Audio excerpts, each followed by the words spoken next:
अस्सलाम वालेकुम फ्रेंड। आज जो हम टॉपिक डिस्कस करने जा रहे हैं वो है social behaviour of honey B. ठीक है। सोशल ऑर्गेनाइजेशन में ऐसे समझो ये एक बहुत बड़ा टॉपिक है माशाल्लाह। ठीक है, तो हम आज इसे डिस्कस करने जा रहे हैं और मैं दोबारा यही बात कहूँगा कि this is specially recommended for the BS zoology students because this is a course content of theirs. ठीक है।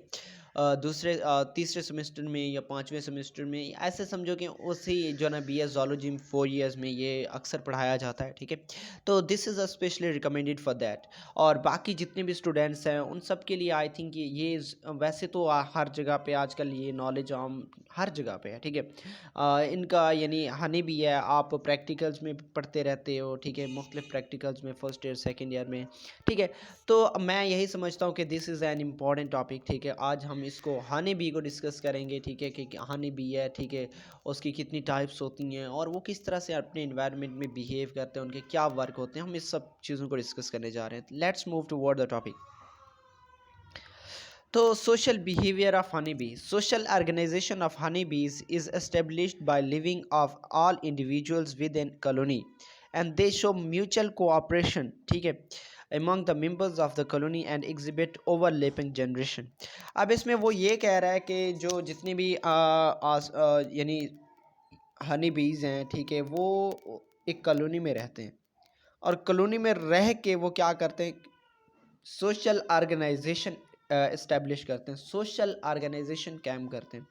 और वो जो उस कॉलोनी में जितने भी लिविंग ऑर्गेनिज्म रहते हैं वो म्यूचुअल कोऑपरेशन मतलब आपस में कोऑपरेट करते हैं। ठीक है, उस कॉलोनी के मेंबर के साथ वो कोऑपरेट करते हैं और ओवरलैपिंग जनरेशन्स। ठीक है, मतलब ये कि इतने बच्चे प्रोड्यूस करते हैं जो एक दूसरे के ऊपर यानी चढ़ जाते हैं। ठीक है, मतलब ये कि एक एक दूसरे के ऊपर यानी धसे हुए जाते हैं। ठीक है, बिल्कुल।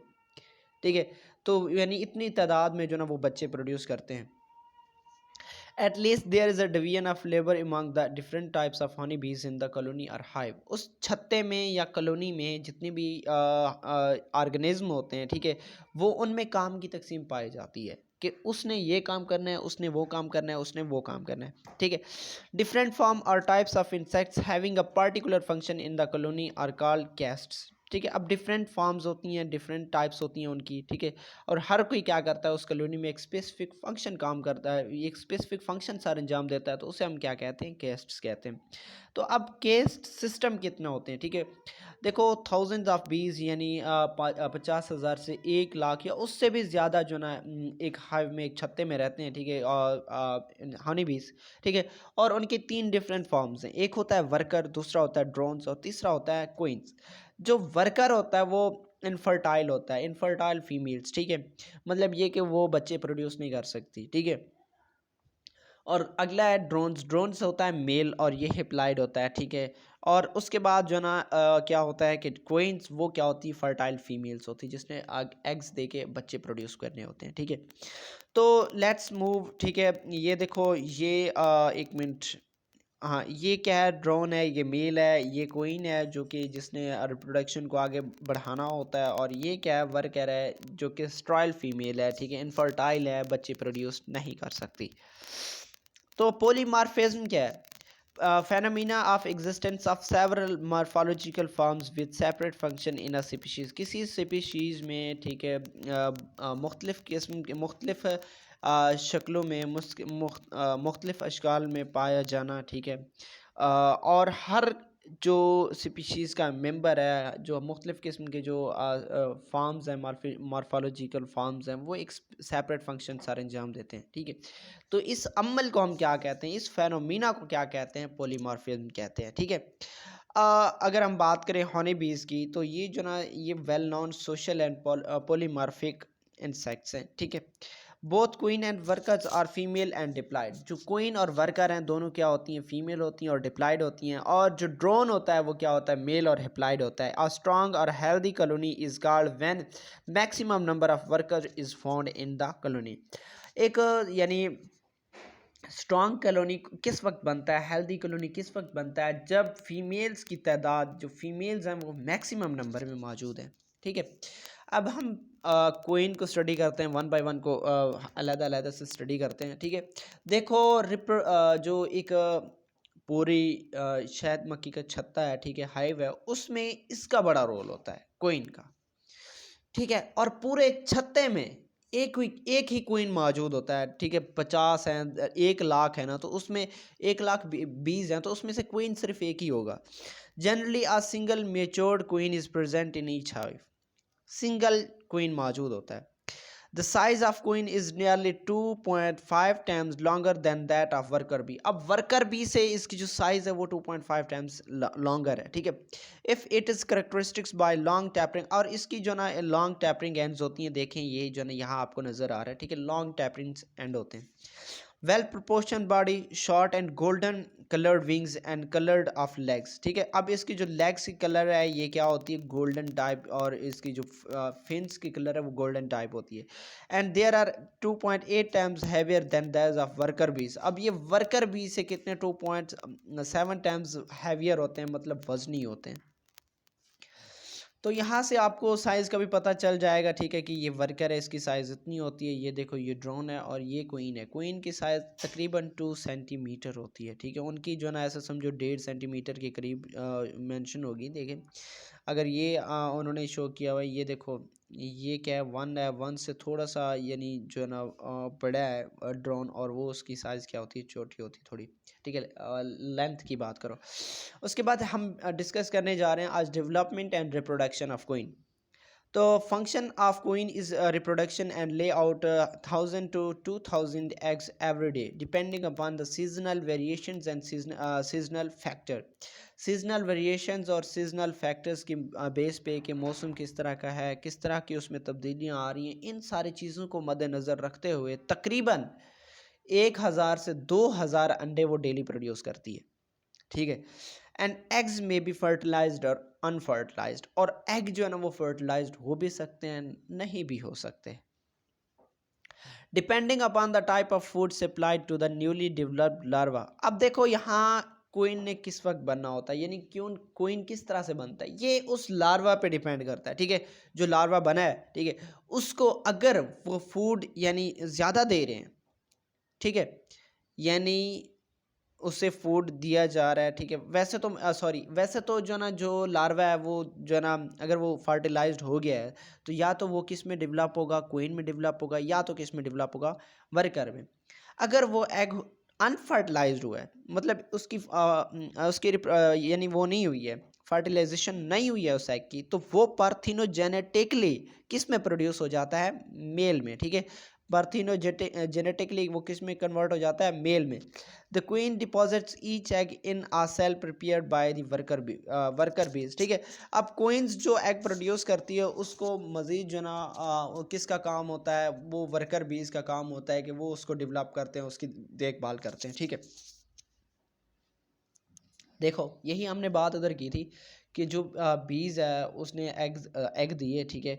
अब एग में अगर वो फर्टिलाइज्ड एग हुए तो डिप्लॉयड फॉर्म में वो किस में, फीमेल ऑफ स्प्रिंग में कन्वर्ट हो जाते हैं, तो वो वर्कर भी हो सकती है और क्वीन भी हो सकती है। लेकिन अगर वो एग है अनफर्टिलाइज्ड हुआ है, यानी हिप्लॉयड फॉर्म में रहा है, और वो क्या होगा फिर मेल ऑफ स्प्रिंग में कन्वर्ट होगा, और मेल ऑफ स्प्रिंग क्या होता है, ड्रोन होता है। उसके बाद after 3 days eggs hatch into small larva, ठीक है। देखो, यही बात मैं पहले कह रहा था, लेकिन मैंने बात काट दी थी, मैंने और बात बता दी है, ठीक है। वर्कर और मैंने उसको स्टार्ट कर दिया था, वर्कर और फीमेल क्वीन को डिस्कस कर दिया था, ठीक है। तो वो बात मैंने वहाँ काट के यहाँ मैं अब यहाँ वो बात कर रहा हूँ, वहाँ से मैंने काट दी थी, ठीक है। तो after 3 days, eggs hatch into a small larva. Larva is feed with a special food. यानी अगर उस लार्वा को स्पेशल फूड मतलब रॉयल जेली खिलाया जा रहा है, तो वो किस में कन्वर्ट हो जाता है, क्वीन में।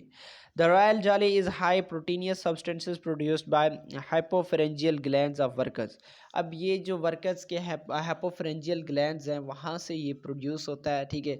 और ये क्या करता है कि जो यानी बी या लार्वा वो इस रॉयल जेली को ज़्यादा खा रहा है, ठीक है, खा रही है, तो वो किस में कन्वर्ट हो जाती है, क्वीन में, ठीक है। The larva which is selected to become queen is taken before 3rd day of development in a special chamber. अब जो यानी जिस लार्वा ने क्वीन बनना होता है उसे स्पेशल चैम्बर में लेके जाते हैं, ठीक है। और उसे क्या कहते हैं, चैम्बर को क्या कहते हैं, चैम्बर्स क्वीन, क्वींस चैम्बर, ठीक है। The queen lives 5 to 8 years on the average, ठीक है, and her fertility decreases with increase in age. देखो एक क्वीन है 7 से 8 साल तक वो जिंदा रहती है, सॉरी 5 से 8 साल तक जिंदा रह सकती है, और उसकी फर्टालिटी एज के साथ क्या होती रहती है, डिक्रीज होती रहती है। Queen secretes a kind of chemical substances with hormone properties from the mandibular glands. अब वो मतलब ये कि क्वींस क्या करता है, वो फेरोमोन्स खारिज करता है, ठीक है। इससे वो जो ना वर्कर्स की ओवरीज है ना, उनको क्या करता रहता है, वो उनकी ग्रोथ को इनहेबिट करता रहता है, ठीक है। और control all activities of all बीज विद इन हाइव, और हाइव में क्या करता है, वो उनकी सारों की एक्टिविटीज़ को कंट्रोल करता है।